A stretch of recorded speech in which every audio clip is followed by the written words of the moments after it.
What if I told you that the most powerful person in the room is never the loudest, never the one out front, and never the one begging for attention? What if true control, the kind that bends minds and shapes decisions, is invisible, like gravity? You can't see it, but everything around you moves because of it. That is the nature of power today. It is silent, psychological, and most of all, subtle. And the man who mastered it centuries ago would, without question, dominate this modern world not with weapons or titles, but with narratives, seduction, and the illusion of choice. To control someone today, you don't need chains. You need a story. People don't follow commands, they follow meaning. They want to belong to something, to feel right, to feel justified. So if you give them a story that explains their struggle, validates their ego, and points to a villain, they will follow it blindly. They will fight for it, they will argue for it as if it were their own, never realizing that the story was fed to them, not discovered. That's how you seize the mind, by making them believe they arrived at the conclusion you planted. Not by force, but by belief. Control the lens, and you control the vision. Shape the narrative, and you shape their emotions, reactions, and even morality. Once people feel emotionally invested in the story you gave them, whether it's about love, justice, success, or survival, they will self-police their actions to align with it. That's the trick. You don't need to force people into a direction. You just light the path and make them want to walk it. This is where psychological warfare replaces brute strength. Influence becomes more than persuasion. It becomes identity architecture. But to guide someone fully, you must never confront their logic head on. You bypass it entirely, because people rarely move because of what's true. They move because of what feels good. Feed them what confirms their existing beliefs. Play into their insecurities. Dangle the promise of recognition, of victory, of being special. People are addicted to validation. Give them that, and they will give you their trust. And once you have that trust, control is effortless. You are no longer pushing them.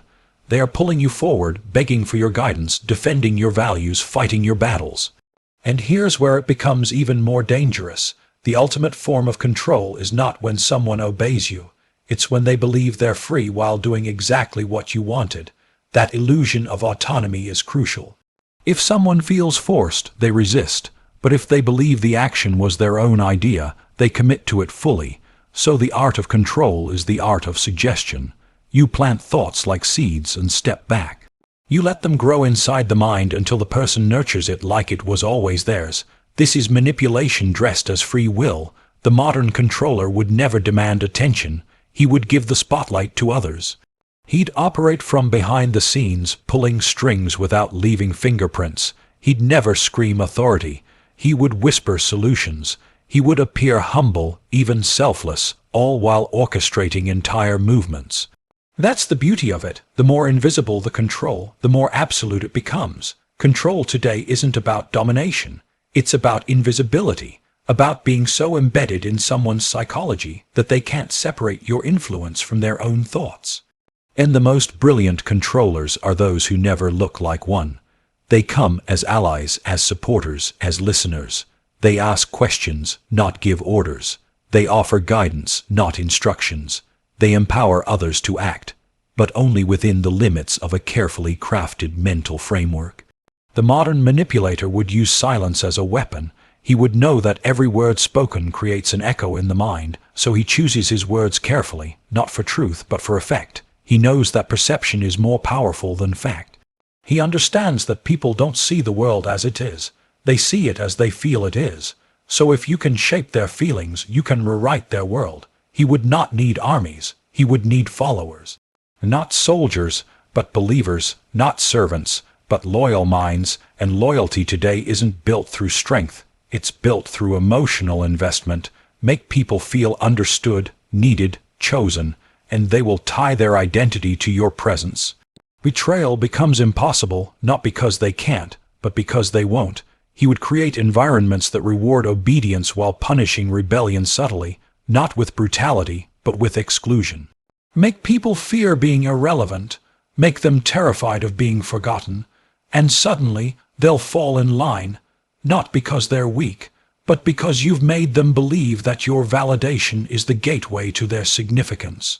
That's how manipulation thrives, by presenting itself as opportunity. This control isn't limited to politics, leadership, or power games. It operates in relationships, in conversations, in every human interaction. People want to be seen, understood, and chosen. Give them that strategically, and you own their heart, and when you own someone's heart, their mind will follow, even against its own logic. Now imagine this master of modern control, not just influencing individuals, but engineering entire societies. He'd know that the masses don't move because of facts. They move because of fear and hope. He'd balance both carefully, provoke fear just enough to make them restless, then offer hope as a leash. He wouldn't need to be a leader to lead. All he'd need is a voice, a message, and a mirror, because people will follow the reflection of themselves they admire most. He would infiltrate values, hijack language, and weaponize morality, not to divide, but to redirect. Because the easiest way to control someone is to convince them that the enemy is someone else. Create conflict, offer protection. Sow confusion, offer clarity. Break their stability, then become the only stable thing they recognize. And in that chaos, they won't ask who you are. They'll ask where you've been. He'd never waste time fighting resistance. He'd welcome it, because resistance reveals who is strong, and strong minds, when broken properly, become the most loyal. Control isn't about preventing rebellion. It's about knowing when and how to let it exhaust itself. The emotional man burns fast. The calculating man burns slow and wins. And when the world sees him, if it ever does, it won't see a tyrant. It won't see a manipulator.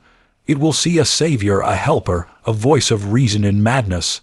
But those closest to him, those rare few who suspect something darker beneath his calm words, they will remain silent. Not out of fear, but because even they can't help but admire how brilliantly the strings are pulled.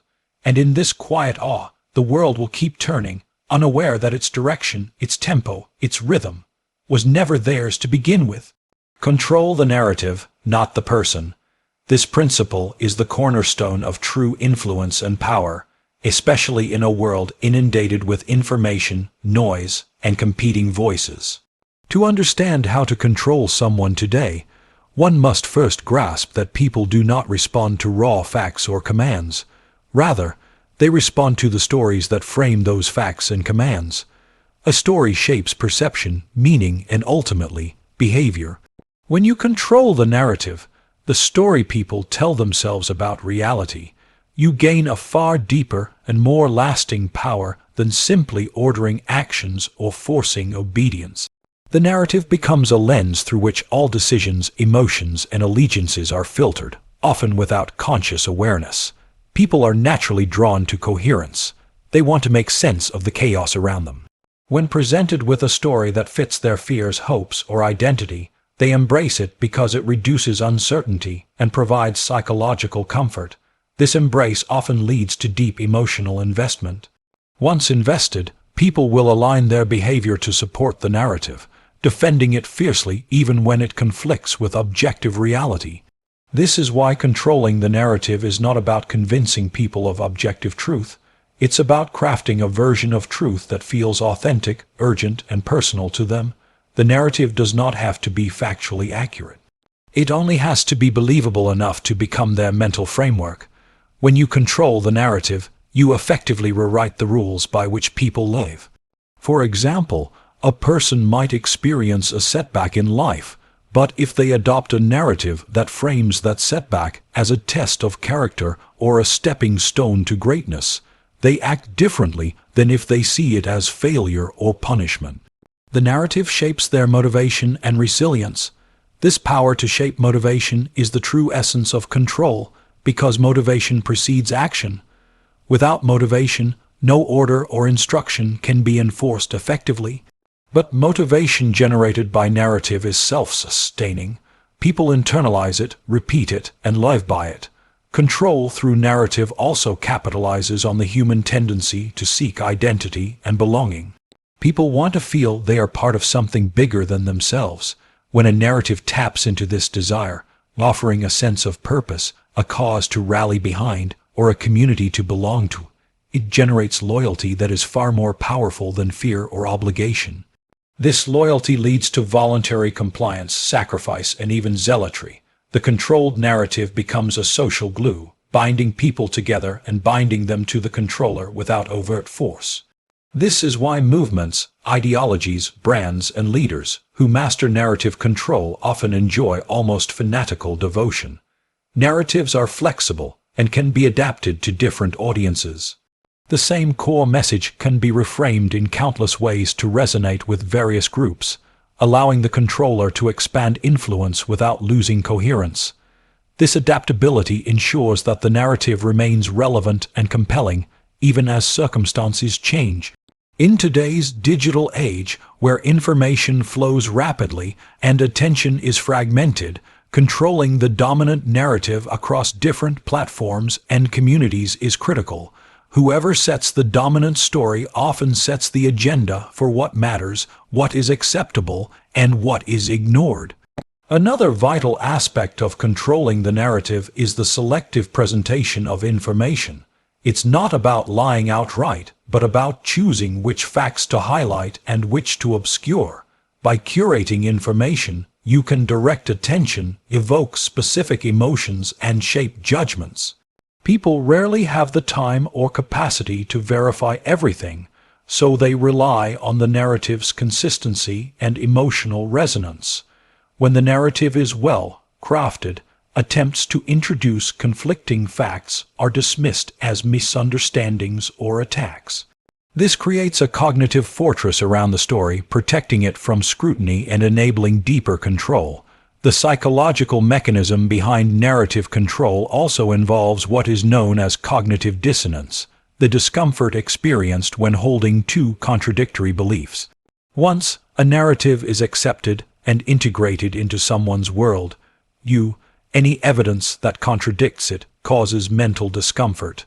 To avoid this discomfort, people often reject or rationalize away opposing facts, reinforcing their commitment to the narrative. This self-reinforcing loop makes narrative control exceptionally stable and resilient, far beyond simple persuasion. Controlling the narrative is about timing and patience. Power is not seized in a moment. It is cultivated over time through consistent messaging, reinforcement, and subtle adjustments. Sudden or aggressive attempts to impose a narrative often backfire, triggering resistance. But when a narrative is introduced gradually and embedded into everyday conversations, media, culture, and rituals, it becomes the invisible architecture of thought itself. People no longer see it as something external imposed on them, but as an intrinsic part of how they understand their world. In essence, controlling the narrative means controlling the mental map by which people navigate their lives. This is the ultimate form of control, not over bodies or actions, but over minds and beliefs. And when minds are controlled, bodies and actions naturally follow, often willingly and with conviction. This is why the greatest power in any age is the power to tell the story that people choose to live by. To control someone effectively, you must learn to appeal to their desires, not their logic.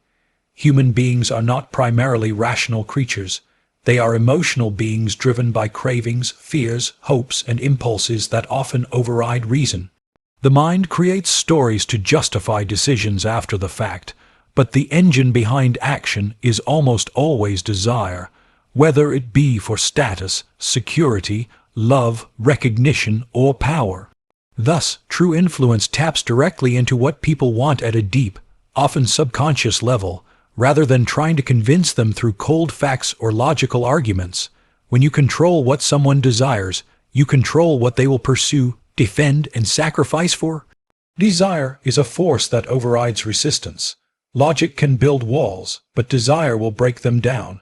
No matter how strong someone's reasoning might be, if their emotional hunger is not satisfied, they will act in ways that contradict their best judgment. This is why appealing to desire is so crucial in control. It bypasses the mind's critical faculties and engages the primal drives that shape behavior. A person who craves approval, for example, will conform to expectations even when they intellectually disagree. One who desires power will take risks that defy logic simply to obtain or maintain that power. When you understand this dynamic, you see that the battlefield of control is emotional, not intellectual. The manipulation of desire also involves creating scarcity and exclusivity. People want what is rare, limited, or forbidden because desire is fueled by the perception of loss and competition. By presenting something as attainable only by a select few, or by timing its availability strategically, you magnify its allure. This can be anything from status symbols to information, to opportunities. When people feel that what you offer satisfies a deep craving but is hard to get, their motivation to pursue it intensifies dramatically. This is the power of scarcity and control. It creates urgency and amplifies desire, making people more malleable to your influence. Desire is closely tied to identity. People don't just want things, they want to become certain kinds of people. They desire to feel powerful, respected, loved, or exceptional. If you offer something that promises transformation toward that ideal self, you tap into the strongest motivational current there is. Control is then not about forcing someone to act, but about convincing them that following your lead is the path to becoming who they want to be. This emotional alignment creates a bond stronger than obligation or fear. It is loyalty born from aspiration. The emotional appeal works best when cloaked in subtlety. Direct demands or overt manipulation often trigger resistance because they engage the conscious mind's defense mechanisms. Instead, control through desire operates by suggestion, by triggering feelings rather than issuing instructions. It involves knowing which buttons to press, whether it's vanity, greed, fear of missing out, or the longing for acceptance, and pushing them at the right moment. This psychological precision turns desire into a lever that moves entire decisions and behaviors without the person realizing they are being influenced. In addition, desire is often linked to social comparison. People look around and measure their worth by how they stack up against others. Control strategies exploit this by either elevating the desire to outdo peers or by promising belonging to an exclusive group. The fear of falling behind or being excluded is a potent motivator. By managing these social dynamics carefully, you can harness the need for status and acceptance to direct people's choices and loyalties. Social desire becomes a tool of control as powerful as any direct command. It's also important to recognize that desires are fluid and can be shaped over time. What someone wants today can be different tomorrow, especially if their emotional environment changes. This means control requires ongoing attention and adaptation. The person who understands how to cultivate and shift desires stays one step ahead. By introducing new desires or redirecting existing ones, they keep others tethered to their influence, constantly seeking the next fulfillment that only they can provide. The control of desire is not limited to material or superficial cravings. It also touches on deeper existential needs, the need for meaning, purpose, and significance. When you connect with these profound desires, control becomes almost unbreakable. People will sacrifice their comfort, logic, and even ethics to pursue what they believe fulfills their soul's longing. This explains why ideologies, religions, and charismatic leaders wield such immense power. They promise to satisfy these core desires better than any rational argument ever could. Understanding the power of desire also means recognizing the limitations of purely rational appeals. Attempts to persuade through reason alone often fail because they ignore the emotional substrate of decision-making. People don't change beliefs because they hear better arguments. They change because their desires and feelings shift. When control strategies embrace this truth, they become more effective and sustainable. They don't waste energy fighting the mind's reasoning, but work with the heart's impulses. The manipulation of desire requires ethical caution because this form of control can easily become exploitation. Those who master it can elevate and inspire, or they can deceive and destroy. The difference lies in intention and awareness. But, regardless of morality, the fact remains: to control anyone today, you must engage the desires that drive them, crafting your influence not as an external imposition, but as an internal calling that feels irresistible and inevitable. The illusion of freedom is perhaps the most powerful tool in the art of control. True obedience is never forced, it is freely given. People fiercely guard their sense of autonomy and resist anything that feels like coercion. This makes the facade of choice essential for anyone who wishes to guide others without triggering rebellion or resistance. When someone believes they are making their own decisions, acting on their own volition, they engage fully, take ownership, and often defend those choices with zeal. This illusion is the invisible cage that holds minds captive, allowing the controller to move unseen and unchallenged. Creating this illusion begins with subtlety. It involves presenting options that all lead to the same desired outcome, disguising influence as freedom. People feel empowered when they choose between carefully curated alternatives, even if those alternatives are constructed by the one in control. This design of choice is a masterstroke of psychological manipulation. People experience the thrill of autonomy while walking the path set before them. It is a delicate balance where the controller relinquishes visible authority but gains absolute power behind the scenes. This strategy leverages the fundamental human need for agency. People are wired to resist external control but crave the feeling that they are masters of their own fate. When control strategies honor this need, when they respect the desire for self-determination while steering behavior quietly, they succeed where blunt force fails. The person under influence does not feel trapped. They feel responsible, confident, and free. This psychological freedom increases compliance and reduces doubt, because no one questions a choice they believe was truly theirs. This illusion of freedom activates the commitment and consistency principle in human psychology. When people commit to a decision, even a small one made voluntarily, they tend to behave consistently with that commitment. This is why making someone feel they have chosen a course of action leads to sustained loyalty and follow-through. Once the mind has embraced the idea that it was the decision maker, it works tirelessly to justify, protect, and extend that decision. The sense of ownership transforms obedience into devotion. Another key to maintaining this illusion is avoiding overt pressure or commands. When people feel pushed, they instinctively resist. But when they feel nudged, suggested to, or gently encouraged, their defenses lower. The controller becomes a guide or advisor rather than a dictator. This creates a relationship built on trust, where influence is welcome rather than feared. It also means the person under control rarely suspects manipulation, as they interpret their choices as authentic expressions of their will. This principle also operates on a social level. People want to be seen as independent thinkers by those around them. The illusion of freedom allows them to maintain social status and self-respect while following guidance. It's a psychological gift. They can align with the controller's desires without sacrificing their identity or standing. This social acceptability strengthens the control because individuals are less likely to question what others perceive as free choice. The desire to fit in and be admired keeps them on the path willingly. The illusion of freedom is reinforced by framing and language.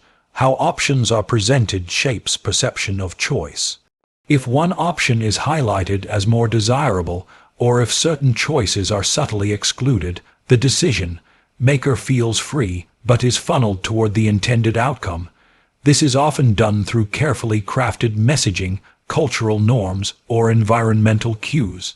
The key is that these influences remain invisible or normalized, so the person remains unaware of their guiding hand. This invisible scaffolding supports the entire illusion. Timing is also critical. The controller introduces choices at moments when the person is most receptive, when emotions run high, when uncertainty is present, or when the desire for change is strongest. At these junctures, the illusion of freedom becomes irresistible because the need for agency is urgent. The person clings to the belief that they are choosing their destiny, even as external factors shape those choices behind the scenes. Control is maximized when the timing and context align perfectly with the person's psychological state. The illusion of freedom does not mean the absence of control. It means control so complete that it becomes indistinguishable from autonomy. People often defend their choices with passion precisely because they feel free, not because they are free in reality. This paradox is the ultimate victory of psychological manipulation. When control is invisible, resistance evaporates. When obedience feels like freedom, loyalty becomes unbreakable. The illusion allows for resilience against challenge. People are less likely to rebel against a choice they believe was theirs. Even when confronted with evidence that suggests otherwise, cognitive dissonance leads them to rationalize and double down rather than relinquish the belief in their autonomy. This psychological self-defense mechanism ensures that the illusion sustains itself, making the controller's power durable and difficult to undermine. This principle also explains why so many systems of control survive despite apparent freedom. Political regimes, corporate cultures, social norms, and personal relationships all rely heavily on this illusion. People comply because they believe they are choosing to comply. They follow rules because they believe those rules reflect their own values. They accept influence because they believe it respects their agency. The illusion of freedom is the foundation upon which much of modern control is built. Mastering this illusion requires profound understanding of human psychology and subtlety of approach. It demands patience, adaptability, and a willingness to work in the shadows rather than the spotlight.